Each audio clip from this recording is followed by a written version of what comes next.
everybody, Jeff here. I am here today to tell you my ideas about regenerative gardening and farming, and my ideas about no-till or no-dig gardening. These things mean different things to different people, but I'm going to give you my personal take on the matter, and I would love to hear your thoughts and opinions, so please feel free to share them down below.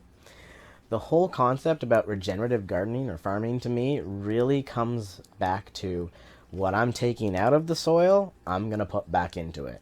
Everything really comes down to the soil for me and protecting the integrity of the soil. It's the driving force of nature. It is what allows us to grow everything that we want to grow. It is what keeps us alive and thriving, and it itself is alive and thriving. So putting back what we take out and keeping it alive and fed and healthy is the biggest thing for me. So that is really what it comes down to, regeneration for me and regenerative techniques, doing everything that I can to put as much back in as I take out. And it is really all about the soil for me. Because again, that soil is alive. It contains lots of different organisms that do a lot of different things. They produce a lot of different processes, and those are what basically allow plants to grow. Nature does a better job than we do, so trying to replicate nature as closely as possible is really what it comes down to for me. And when I say no dig or no till, those are the strategies that I want to employ to do that. So it really means when I say no dig or no till, it's disturbing the soil as little as possible, trying to replicate nature and let nature do its thing as much as possible. Because the more I disturb it, the more I impede the things that live in it for them to do their thing, and really they, like I said, do a way better job than I can of growing plants. So I want to give them as much support as possible, and that comes with disturbing them as little as possible and pissing them off as little as possible.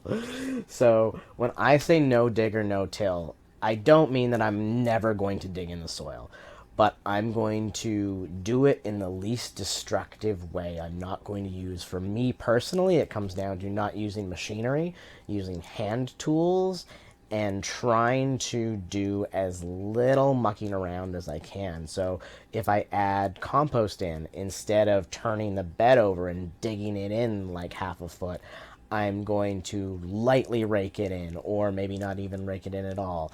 I'm not going to use things like rototillers. I'm going to use forks and rakes and things like that. So basically, again, I'm trying to muck around as little as possible and let nature really do its thing. And then when we talk about terms of nutrition, I'm going to try to produce things on my own that I can use and put back into the soil. So instead of using synthetic fertilizers, I'm going to try to use things like cover crops and green manures and compost and things that I can put back in at the end of the season that will basically sustain the life in the soil until the next growing season. I'm feeding that soil again. I'm taking care of it. So I am feeding it with things that it's feeding me with, basically. So I'm taking things out and it's feeding me with amazing plants. And then I'm putting what I don't use back in, and I'm feeding it back, and I'm allowing it to create this cycle.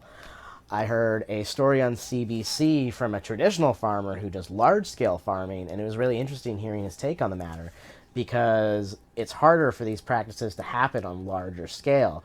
But with how expensive farming is and how harder it is to get things like fertilizers, he was really coming to the realization that if he could, he would want to reduce what he's doing to a smaller scale and try to take on more of those no-till natural processes, because it was less expensive and it still allowed for the production of amazing plants. But unfortunately, at his scale and a larger scale, it's much harder to do. But he did admit to himself that really the way that nature works and how people traditionally farmed way, way back in the day was actually a more sustainable while still being a very productive method of farming. It was a really interesting story.